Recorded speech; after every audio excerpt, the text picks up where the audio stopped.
গরমে সবথেকে পছন্দের খাবার কিন্তু বাঙালির পান্তা ভাত। তো আমিও অনেক দিন ধরে ভাবছি পান্তা ভাত খাবো হয়ে উঠছে না। তো দেখো, প্রথমেই কিছুটা মাছ ভাজার তেল ছিল, ওই তেলেই আমি কালো জিরে ফোড়ন দিয়ে না আলু কুচি করে ভেজে নেব।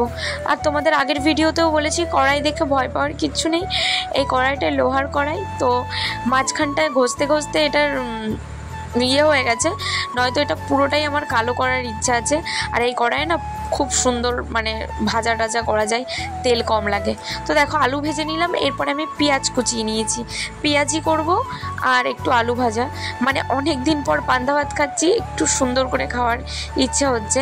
এরপর লঙ্কার গুঁড়ো, ধনে গুঁড়ো, জিরে গুঁড়ো, হলুদ গুঁড়ো, লবণ স্বাদ মতন দিয়ে আমি পেঁয়াজটা মেখে নেব। একদম অল্প বেসন দিয়েছি, ঠিক আছে?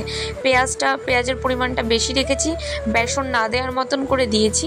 তারপরে আমি সর্ষের তেল, রিফাইন তেল দুটো মিক্সড করে করছি। এভাবে না আমার খুব ভালো লাগে, তো এভাবে করারই চেষ্টা করছি। আর বেশি করিনি, একবারই পান্তা ভাত খাবো আর দুজন যেহেতু, তো অল্প করেই করেছি, যেহেতু একবার খাবো সকালের খাবারটা। তো আগের দিন ভাতে জল দিয়ে রেখেছিলাম, ওই ভাতে জল দিয়ে পান্তা ভাত করলে সাথে সাথে না হয় না, আগের দিন পান্তা ভাত করলে তো ওর স্বাদ মানে অসম্ভব সুন্দর। আর বাঙালির তো পান্তা ভাত মানে কি বলবো, কাঁচা লঙ্কা পেঁয়াজ হলেই হয়ে যায় জানি, কিন্তু আমি চেষ্টা করেছি আজকে একটু সুন্দরভাবে খাওয়ার চেষ্টা করেছি বলে একটু পেঁয়াজি ভেজে নিয়েছি। আর প্রথমেই তো দেখালাম আলু ভাজা করেছি, আর কিছুই না। তো দেখো আমার তোমাদের সাথে কথা বলতে বলতে ভাজা হয়ে গেছে। আটটা মতন ভেজেছিলাম। তারপরে শুকনো লঙ্কা ভেজে নিলাম, লেবু কেটে নিয়েছি, গন্ধরাজ লেবু। এদিকে দেখো পান্তা ভাত রয়েছে। তো দেখো তারপরে আমি বেড়ে নেবো সুন্দর করে।